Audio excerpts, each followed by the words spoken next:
الرحمن الرحیم۔ یہ سوال آیا ہے کہ حضور اکرم صلی اللہ تعالیٰ علیہ وسلم کو مختار کل کہا جاتا ہے، اس کا کیا مطلب ہے؟ تو دیکھیں، اللہ تعالیٰ نے آپ صلی اللہ تعالیٰ علیہ وسلم کو کائنات میں تصرف کا اذن و اختیار دیا ہے، لہٰذا آپ صلی اللہ تعالیٰ علیہ وسلم اللہ تعالیٰ کی عطا سے مختار کل ہیں، یعنی دنیاوی و اخروی نعمتوں کے قاسم و مختار ہیں،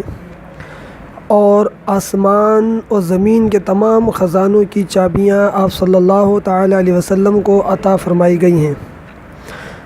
جسے چاہیں جنت عطا فرما دیں، جسے چاہیں دنیاوی و اخروی بھلائیاں عطا فرما دیں،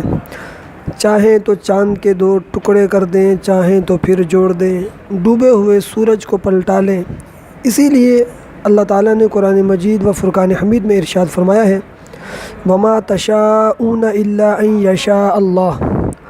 اور تم کیا چاہو مگر یہ کہ اللہ چاہے۔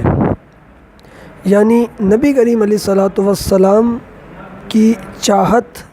یہ وہ چاہت ہے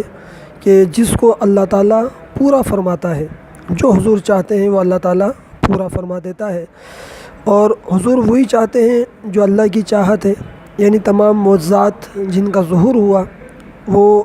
اللہ تعالیٰ کے اذن سے ہی ہے، اور اللہ کی چاہت ہے کہ نبی کریم علیہ الصلوۃ والسلام سے ان معجزات کا ظہور ہوا۔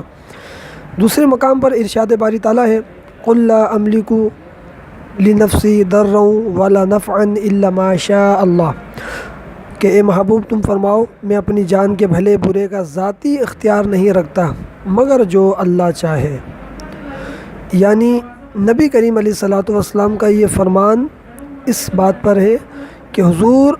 ذاتی اختیار کی نفی فرما رہے ہیں، مگر عطائی اختیارات جو اللہ تعالیٰ نے خود اپنے محبوب کو عطا فرمائے، جیسا کہ الا ما شاء اللہ سے واضح ہوتا ہے، یہ قرآن کریم و فرقان حمید کی سورہ یونس کی آیت نمبر 49 ہے، تو واضح ہوتا ہے اس سے۔ پھر نبی کریم علیہ الصلوۃ والسلام نے ارشاد فرمایا، وَإِنَّمَا أَنَا قَاسِمٌ وَخَازِنٌ وَاللَّهُ يُعْطِي، کہ بے شک میں تقسیم کرنے والا ہوں اور